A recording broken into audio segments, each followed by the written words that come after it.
இன்று காலை காயிதே மில்லத்தினுடைய பிறந்த நாள். அவருடைய நினைவிடத்தில் அவருக்கு மரியாதை செலுத்துறாங்க.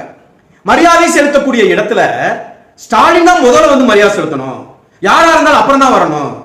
என்ன ஸ்டாலின் என்ன காயிதே மில்லத்தை திமுக சேர்த்துட்டாரா? இல்ல காயிதே மில்லத்து வந்து திமுக இருந்தாரா? அவர் வச்சிருந்தது அகில இந்திய முஸ்லிம் லீக் 1947. ஒரு வருஷம் கழிச்சு 1948 இந்திய ஒன்றிய முஸ்லிம் லீக் அப்படின்னு குறிப்பிடாரு. அப்பயே குறிப்பிட்டிருக்காரு பாருங்க காயிதே மில்லத்து இந்திய ஒன்றியம்னு. அப்ப அந்த காயிதே மில்லத்துக்கு ஒண்ணு அரசியல் சார்ந்தனால அந்த முஸ்லிம் லீக் அவங்க நிக்கணும், இல்லை என்றால் மதமாக இருக்கணும். அவர் ஒரு காலம் மதமாக இருந்ததில்லை. அவர் ஒரு இந்தியனாக தான் இருந்தாரு, அதுவும் மிக பெருத்த தமிழனாக இருந்தாரு.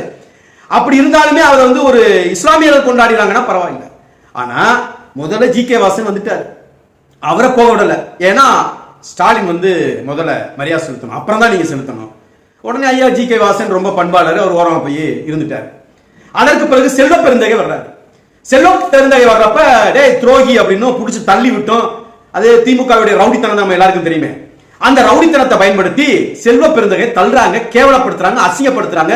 துரோகி தளபதி ஐயா ஸ்டாலின் அவர்கள் வந்ததுக்கு அப்புறம் அவர் மரியாதை செலுத்தினதுக்கு அப்புறம் தான் நீ மரியாதை செலுத்தணும்னு செல்வ பெருந்தகைக்கு நெருக்கடியை கொடுக்குறாங்க. துரோகிக்கு முதல்ல வருவோம். யாரு துரோகி? அது எப்பயுமே நமக்கு தெரிஞ்சதுதான். காங்கிரஸ் வந்து துரோகி தான், அது எந்த மாற்று கருத்தும் கிடையாது. அவன் இனத்தின் துரோகி, ஐயா காமராஜருக்கு துரோகி, எல்லாருக்குமான துரோகியா ஒருத்தர் இருப்பான் அப்படின்னா அது காங்கிரஸ்காரன் மட்டும்தான். அதுல எந்த மாற்று கருத்தும் இல்லை. ஆனால் காங்கிரஸ்காரனை துரோகின்னு சொல்லக்கூடிய அருகதையும் தகுதியும் திமுகவுக்கு இருக்குதா? 1999 வரலாறுக்கு போவோமா? காங்கிரஸை கலட்டி விட்டுட்டு பாரதிய ஜனதாவுடைய ஆட்சியை கவல போன ஆட்சியை முட்டு கொடுத்து நிறுத்தினது யாருங்கிற துரோகத்தை பேசுவோமா? அப்படின்னா வரலாறு ஏதோ மறந்துட்டோம்னு நினைக்க கூடாது, எல்லாத்தையும் நினைவுபடுத்துறதுக்கு தான் நம்ம. அப்ப யார் துரோகி? நீங்க இன துரோகி கிடையாதா? திமுக இன துரோகி கிடையாதா?